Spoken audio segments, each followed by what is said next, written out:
3 weeks ago, Zimbabweans woke up to the sad news of the passing away of human rights activist Dewa Mavhinga. Mavhinga was the Southern Africa Director for Human Rights Watch and spent the last decade documenting human rights violations in his native Zimbabwe. Nehanda TV sought the comments and tributes of those who knew Dewa best. And this is what they had to say. Ahoy, my comrades. Ahoy, Union. Ahoy, SU. The struggle is our birthright. That was our mantra during our times at UZ with the late Dewa Mavhinga. Thank you, Lanskuma, for giving me this wonderful opportunity to contribute in memoriam following the loss of the sudden demise of Dewa Mavhinga. My name is Brighton Mutebuka, aka Dambros, which is the name that Dewa and my colleagues in the class of R98, UZ School of Law, called me by. Now, I would want to tell you without any hesitation that Dewa Mavhinga is one of the greatest Zimbabweans of my generation and my era. He touched so many lives. Such intelligence, such calmness under pressure, under the full glare of media spotlight, such courage and bravery at the world stage, almost single-handedly confronting the ZANU-PF regime and calling it out for its gross and massive human rights or egregious human rights violations on the Zimbabwean landscape. Now, my story and his story, our paths collide at the UZ School of Law in the late 90s. 99, that's when we started at the School of Law. We were young, buzzing, energetic, full of dreams and aspirations, thinking that everything was possible. But even then, Dewa was humble, shy, reserved, and I must confess at that time that I didn't see in him traits that I later observed. I didn't see any hint of sign that he was cut out for the rough and tumble of student politics, as it were. So it was quite a massive shock when he announced that he was going to run for the SRC presidency in only our second year. I mean, come on, we were just getting started, effectively. But he managed to summon the courage, he managed to gather together, create a winning coalition, an impeccable ground game, something that I later saw in Obama's game and strategy in 2008 in the US presidential elections. So he put together a coalition of Christians, hardcore Ubers, cutting across, faiths and beliefs and, interests, a plethora of groups united all together and persuaded by him. He wasn't, what you call those sort of hardcore Uber orators in the mold of the Lermo Jongwes that we grew up feasting upon, who were so adumbrating and that sort of thing at students' clinic building. None of that. But what he had a quiet, forceful presence, and you knew he was there, and he was persuasive, he was calm, he was measured, and he would get you in the end, through calmness, through precision, dissection, using evidence, and he was persistent in his cause, wedded to the cause to the very end. So ultimately, the thing that drew me to him was that simplicity. He played, tapestry rich Shona words, Nyanduri, Wemashoko, Shona Edu. And over and above that, just being himself, around our colleagues, even after I win the presidency, we didn't know for President Dewa around us. He was just effectively, one of us, even though he was now on the national stage, and we were also wonderfully pleased when he found love through our classmate, Fiona, and Fiona was also equally reserved and quiet, and there was a shyness about her, but also a fortitude and very intelligent and sharp as well. And they complemented each other wonderfully in terms of their attributes and their backgrounds, and the heights they had scaled, from very humble beginnings. And we were very confident that this was as good as a match made in heaven. and this was going to be a stable and rich and fulfilling marriage, as it eventually, was. So we were all very inspired eventually when Dewa evolved in his profile and got to the national, then regional, and then international level in the human rights sector, when he got to the pinnacle with Human Rights Watch. I watched Dewa's interviews at the international level with Channel 4 News, based in the UK, with CNN, SABC. I watched him, fight his corner, eloquence, articulacy, highly knowledgeable, a master, a wordsmith, and an authoritative figure in the human rights movement and in the human rights sector. And that was truly and powerfully inspiring, ultimately. And it is that which I want to remember, that we had one of us who was so brave, so courageous, so committed and wedded to the cause, that he was prepared to openly confront the brutal ZANU-PF regime and call it to account concerning its egregious human rights violations. We saw him in the national forums, bringing the Zimbabwean cause to the global world, making our struggle known. I first met Dewa in 1998 at the University of Zimbabwe when he came to study law. I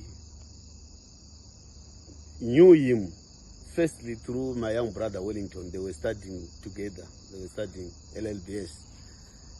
My first impression of Dewa was a mature, composed, tolerant, and extremely sharp young man. That's why he was able to organize the students and to become the president of the Student Representative Council at the University of Zimbabwe, because of his leadership qualities, because of his intelligence, because of his tolerance, because of his capacity to bring people together, because of his capacity to lead. Then we worked together at the Crisis Coalition. We also went to the University of Essex in the UK, where we did masters in human rights law together. The one thing about Dewa is that, if you want in short, Dewa was a man of the people. He liked to work with the communities under oppression, communities whose human rights and fundamental rights, whose livelihood questions were disrespected, were not addressed by the state. So he did a lot of work in the region, in the problems in Lesotho, problems in Swaziland, the problem of xenophobia in South Africa, and fundamentally for his own country. My condolences to the family, his wife, his children. I'm sure right now they are suffering a pain that only them can understand. It's not something that anyone can say, oh, I can put myself in these shoes and understand how they are feeling. And I'm really sorry for their loss.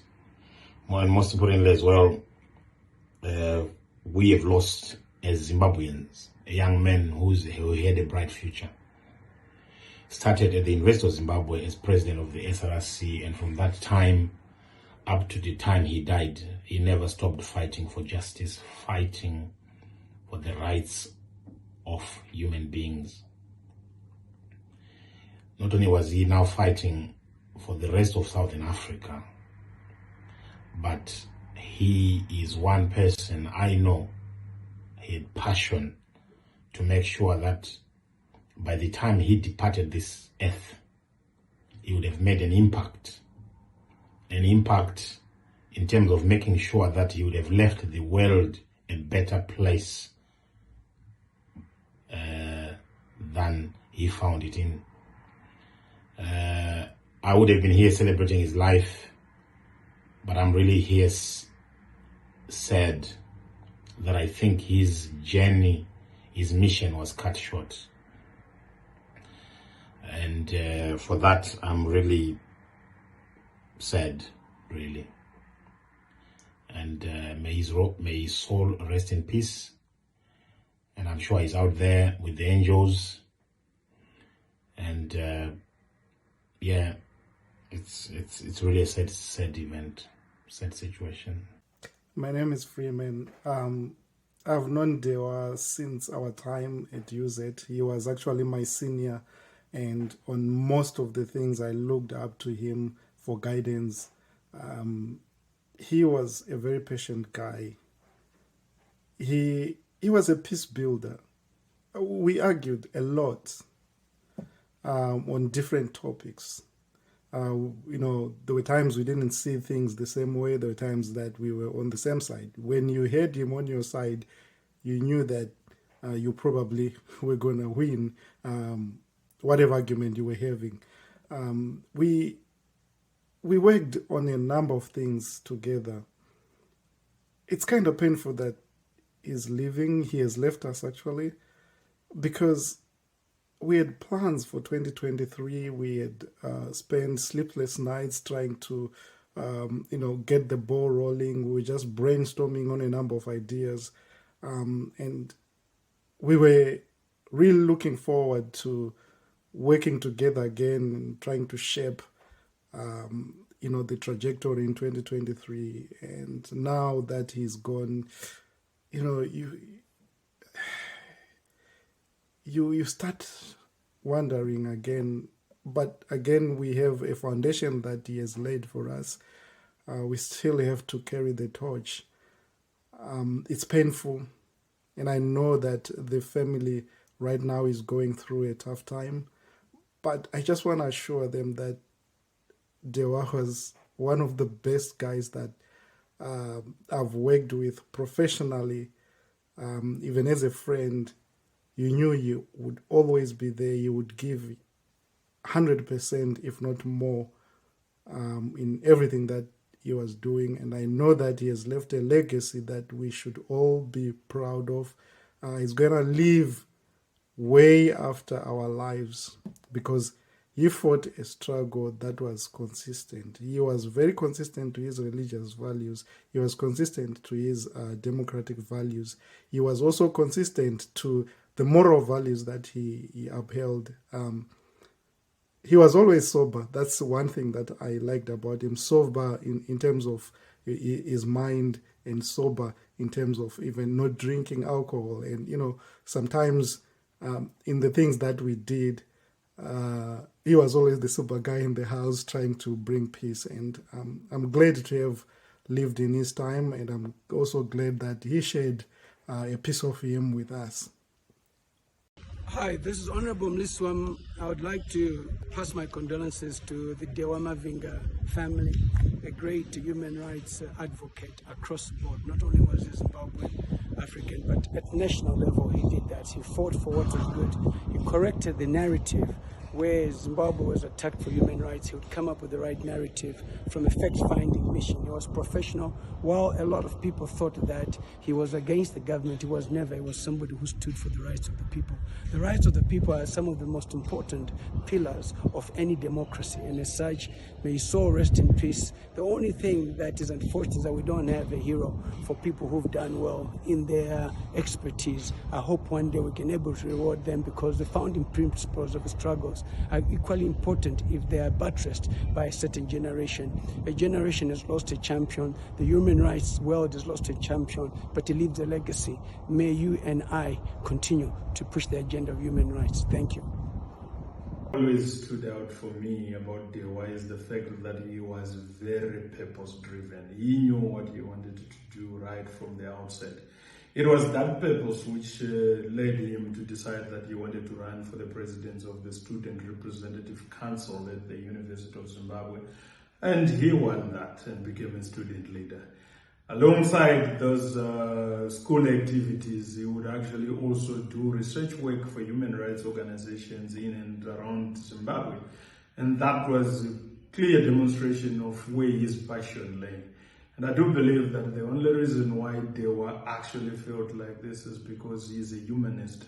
He was a humanist. He was a person who really believed in people and improving the human condition, genuinely, passionately. So it is not by chance that Dewa has had such an outstanding, amazing career in the human rights field and leaves such an extraordinary legacy in the field of human rights. I think Dewa has left a huge, huge gap, and those boots are not going to be easy to fill. Zimbabwe has lost a gallant son. Africa has lost a gallant son. The world and humanity has lost all of those kinds of passion that he had for the work that he did. Go well, Dewa. Your legacy will never be forgotten.